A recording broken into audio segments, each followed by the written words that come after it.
তাকিয়েছি যেই গঙ্গায় বড় কুমিরের মাথা উঠেছে, তারপরে আবার আমি চেঁচাচ্ছি সবাইকে উঠে আসো।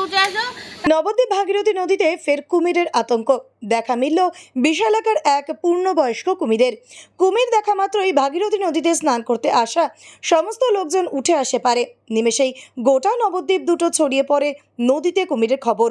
ইতিমধ্যে এই খবর দেওয়া হয়েছে বন দপ্তরে।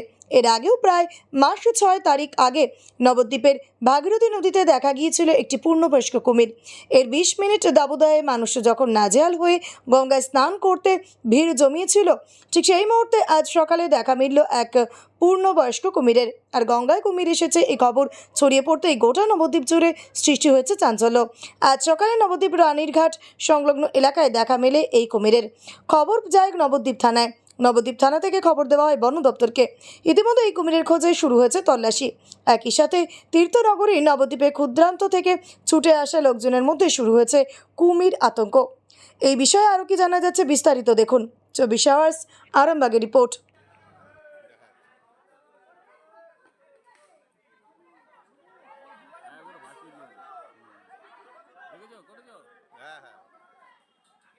এই যে দেখা যাচ্ছে, হ্যাঁ জুম করলে তো বেরিয়ে এগিয়ে আসবে।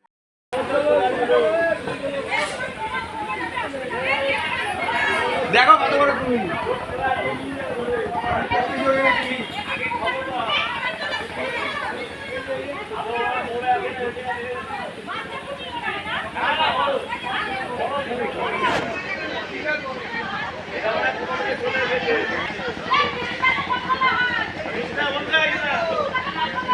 আমরা দেখছি এখানে তাকিয়েছি যেই গঙ্গায় বড় কুমিরের মাথা উঠেছে, তারপরে আবার আমি চেঁচাচ্ছি সবাইকে উঠে আসো। তারপরে আবার উঠেছে, ডুব দিয়েছে, লেজটা এরকম নাড়া দিচ্ছে এরকম করে। সেই 2-3বার দেখেছি। তারপর ওটা কি ঘাটে দাঁড়িয়ে চলে এসেছিল? না, আমরা চেঁচামেচি, লোকের চেঁচামেচি যাচ্ছে ওই অব্দি একদম মধ্যখানে চলে গেছে। ওই যে না, প্রথমে কি ঘাটের কাছেই ছিল? এইখানটা একদম এইখানটা লোক যেখানে স্নান করছে কাছাকাছি? একদম ওই ওদের থেকে ওই ফেরাগুলো যাচ্ছে গঙ্গায়, ওইখানটা। আপনার নাম? আমার নাম পদ্মা সাহা। আমি তো পুজো করছিলাম, পুজো ওখান থেকে আসলাম, দেখছি সবাই চিল্লামিল্লি করছে। ঘাটের কাছে এসে দেখছি গঙ্গার মধ্যে কুমির এসছে। আমিও তাই দেখে অবাক হয়ে গেলাম, নবদ্বীপ ঘাটে কুমির। তারপরে সবাই চিল্লামিল্লি করে ভয় পেয়ে উঠে গেল। এই একদম ঘাটের কাছেই চলে এসেছিলো। তারপর সবাই লোক চলে এলো। তারপর আস্তে আস্তে কুমিরটা ভাসতে মাঝ গঙ্গা থেকে চলে গেল। আপনারা এই অঞ্চলের লোক কিছুটা আতঙ্কিত? নিশ্চয়ই খুবই আতঙ্কিত, এবং আমরা যতদূর পেরেছি বন দপ্তরের কাছে ফোন করার চেষ্টা করেছি। হ্যাঁ, সবার সঙ্গে একটু যোগাযোগ করার চেষ্টা করেছি। এবার দেখা যাক কতদূর কী হয়। আপনার নাম? আমার নাম রণজিৎ চক্র। সন্তানের পরে মন বসছে না, প্রচুর পরিশ্রম করেও আপনি আশানুরূপ পারিশ্রমিক পাচ্ছেন না, যার ফলে আর্থিক সংকট আপনার জীবনে দুঃখ এবং চাপের ছায়া ফেলেছে। দিনার ভারে জর্জরিত স্বামী স্ত্রীর মধ্যে প্রতিনিয়ত ভুল বোঝাবুঝি বেড়েই চলেছে। নতুন বাড়ি কিনেছেন, কিন্তু সেই স্বপ্নের বাড়িটা যেন আরও দুর্ভোগ নিয়ে এসছে আপনার জীবনে।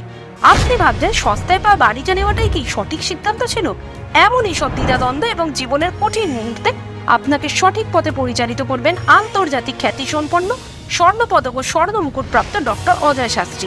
তিনি শুধু আপনাকে পথই দেখাবেন না, আপনার জীবনে সত্যিকারের সুখ, শান্তি, ঐশ্বর্য, অর্থ যেন সঠিক সময় আপনার কাছে পৌঁছে দেয় সেই দায়িত্বও নেবেন। তাঁর অভিজ্ঞতা এবং জ্ঞানের আলোতে আপনার জীবন হয়ে উঠতে পারে নিরুদ্বেগ ও সমৃদ্ধির পথে ধাবমান। তাই আর দেরি নয়, স্ক্রিনে দেওয়া নাম্বারে এখনই ফোন করে ডক্টর অজয় শাস্ত্রীর সাথে যোগাযোগ করুন। কে জানেন, হয়তো একটিমাত্র ফোনই আপনার জীবনকে বদলে দিতে পারে।